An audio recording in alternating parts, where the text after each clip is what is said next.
مدارس ځان ته خبره کوم او د اوسنی مجلس او جلسې دغه فارغین چې قاریان دي باید د دوی په کړنو موږ بدنامه نسو. د دوی په ناروا او غلطو حرکتونو زموږ مشران او سرپرستان بدنامه نسی.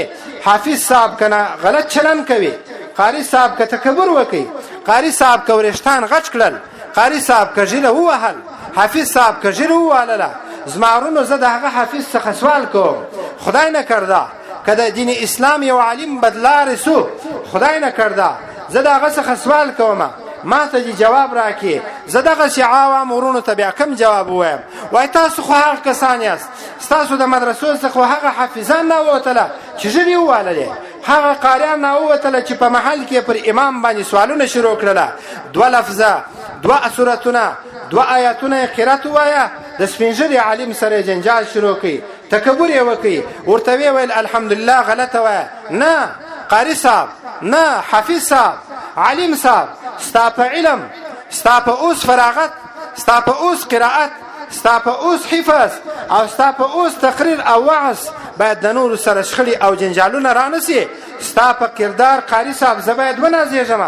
که څه هم دا د ښار یو کونج دی، موږ بل ځای اوسېږو، هلته که د نبوي مدرسې یو شاګرد موږ ته رایاد کړي چې افرین ډېر ښه عکس العمل یې وکړي، ډېر ښه چلن یې وکړي، ډېر ښه اخلاق یې وکړه، زه باید ونازېږم. موږ کله کله په دې زهیر سو. حافظ صاحب د دستاربندۍ په شوق کې دستاربندي وکړله، مطلق حافظ سو، یوازې حفظ وکړي. قاری صاحب فارغه سو چې د دروازې څخه پښه واوښتله او د دروازې څخه ووتی، هر ځای قاری صاحب د انډیوالانو سره ورقې دی کوي. حافظ صاحب د انډیوالانو سره چې ورقې وکړلې بیا جماعت ته دی مخته کېږي. عوام ورونو ته موږ کوم جواب وایو؟ زهیر سو، ټوکر ټوکر سو، د 10 کلو د 20 کلو د 1 کالو د 1 هفتې کوششونه را برباد کړي. الله رب العزت به بیا دې حافظ ته سزا ورکوي. الله رب العزت به بیا دا صوفي ته سزا ورکوي چې ژیره پر مخ لري، تسبیح په لاس کې دی، په ورقو کې ناست دی، په ناروا مجلس کې ناست دی. د مجلس دغه کسان بیا صوفي صاحب ته وایي لمونځ راکه، مسجد ته نه حاضرېږي، بیا به الله رب العزت سزا ورکوي. د داسې انسانانو په کړنو موږ زهیر سوي یو، خلک طعنې او پیغورونه راکوي. او حال دا چې زما ورونو دا زموږ کمزوري نه ده، دا د علماو کمزوري نه ده، په دې کې د سرپرستان او د کور افراد ډېر داخل دي، ډېر ګرم او ملامت دي.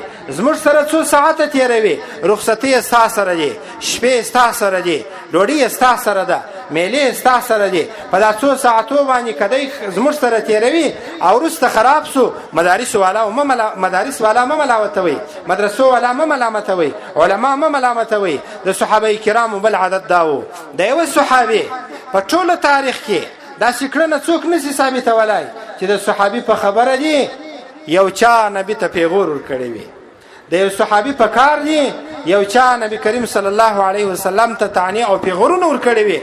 متاسفانه که دغه حافظ د صحابه کرامو د حافظانو ځان نماینده بولي، که دا قاری صاحب د صحابه کرامو د قاریانو ځان نماینده بولي، په دغه نمایندګۍ کې په دغه وکالت کې دا خبره عیانه او ښکاره پرته ده چې ستا په کړنو باید ستا استاز ونه شرمیږي، ستا په غلطو حرکاتو باید د مدرسې بدنامي رانسي، د دغې جادې بدنامي رانسي، د دې محل د سپین ږیرو مشرانو بدنامي رانسي. افسوس څه ووایو؟ قاریان صاحبان فقط پر قرائت باندې اکتفا کوي، حافظان فقط پر قرائت باندې اکتفا کوي. عوام ورونو قاریان څخه واخیستله، حافظان څخه واخی، د حفظ دستاربندي وروکي. په دغه مجلس کې فیصله یې وختله، برای ماښام دسترخوان یې هوار کړی دی، ډوډۍ یې خوړله، فیصله یې کړې ده سبا حافظ صاحب فارغه کېږي، په کوم ځای کې به کاروبار ورته تیار کړمه، مشکل بیرته ستاسو څخه موږ ته راسي. د صحابه کرامو یو بل عادت دا و زما ورونو، کله چې به صحابه کرام فارغه سوله د نبوي مدرسې څخه، د رسول صلی الله علیه وسلم د مدرسې څخه، بیا یې نو ځانونه دین ته وقف کړله. زما ورونو د عوامو د ځینو کسانو څخه زموږ دا ګیله او شکایت دی. حافظ صاحب و قاری صاحب په سیم کې په درجه کې په اسباقو کې زموږ سره 15 کاله تیر کې، خو کله چې پلار برای ماښام فیصله کړې وي بیا د مدرسې مشر د فیصله نسي اړولی، وایي ما فیصله کړې ده وروره چې په خپل بچي باندې دنیا ګټې، کښتګري کوې، بزګري کوې، د الله په لحاظ دلته بچی مه راوله د دغه ستا بچي پر ځای به بل یتیم ته موږ ځای ورکو. صحابه کرامو دا عادت درلودی، دا عادت مبارکه چې بیا به یې خپل علم نه پرېښوئ. موږ به په خپلو شاګردانو په خپل نوي نسل او بچانو علم بیا نه پرېږدو. داسې نه وي چې حافظ صاحب وي او په باغ کې بیلچه ورسره ده، کلنګ ورسره دی، د بل چا دا یې مشلولی دی. ولې حافظ صاحب پلار نه پرېښولمه؟ یو څو ورځې مخکې زموږ د مدرسې څخه یو طالب لاړی، موږ اجازه ورته وکړله، ولې ولاړی؟ وایي پلار مې نه پرېږدي درسو ته، ورور مې نه پرېږدي. ولې ولاړلی؟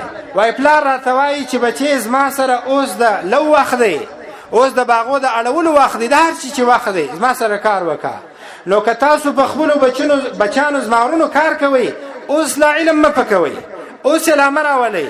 د دې انسانانو پر ځای د دې بچانو پر ځای به نور راسي زمارونو. خبره به اوږدوم نه، د جمعې ورځ هم ده، کارونه هم لرئ. مختصره خبره انشاءالله مؤثره وي، اوږده خبره به شاید د انسانانو ذهنونه ونه مني. اخرنۍ خبره دا کول غواړم، راسي دا څه خبرې چې موږ وکړلې او سره شریکې مو کړلې. زه واعظ نه یم، فقط مازې د خپلو علماء کرامو د خپلو استادانو خبرې مې درته وکړلې. راسي سره په خپل ژوند کې عملي جنبه ورکو، عملي جامه ور واغوندو او په خپل ژوند کې عملي کو. که موږ یو، که زموږ شاګردان دي او که تاسو راغلي میلمانه یاست، انشاءالله برکتونه به راسي. بیا به مو د مدرسې څخه د اصحاب صفو د مدرسې بوی ولاړېږي. بیا به مو د هر شاګرد څخه د ابو هريره رضی الله عنه بوی ولاړېږي. بیا به مو د هر شاګرد او استاد څخه د عبدالله بن مسعود، عبدالله ابن عباس او عبدالله بن عمر رضی الله عنهما بوی ولاړېږي. بیا به زموږ هر شاګرد، بیا به زموږ هر وګړی او هر باشنده و اوسیدونکی د علاقې او د کلي خالد بن ولید رضی الله عنه. بیا به مو هر وګړی حضرت عمر رضی الله عنه وي. بیا به د هر صحابي په دې کې صفات راغلي وي، بیا به د هر صحابي ښه خبرې په دې کې راغلي وي. بیا به نو خلک ووایي، بیا به د نړۍ کفار اقرار وکړي هذا یمشي قرآن الله. یقینا دا خو د مسلمانانو هغه پاک جماعت دی، دا خو د افغانانو هغه پاک جماعت دی، دا خو د افغانستان د یوې منطقې د علاقې د باشندگانو هغه خلک دي چې د قرآن ټوله صفات په ځان کې راوستله، قرآن یې په ژوند کې راوستی. یقینا صحابه کرامو خو چې قرآن په ژوند کې راوستی، کفارو به ویله هذا یمشي قرآن الله، دا د الله قرآن دی تک کوي. یو صحابي خپل ټولې کړنې د الله د قرآن سره برابرې کړې وې. نو که موږ او تاسو خپل ژوند د الله د قرآن سره برابر کو، بیا به کفار تسلیمۍ کوي، دا هغه کفار دی. بیا به کفار اقرار کوي، دا هغه کفار دی. بیا به زموږ د اسلامیت خوند دی څکلی وي او وی څکئ.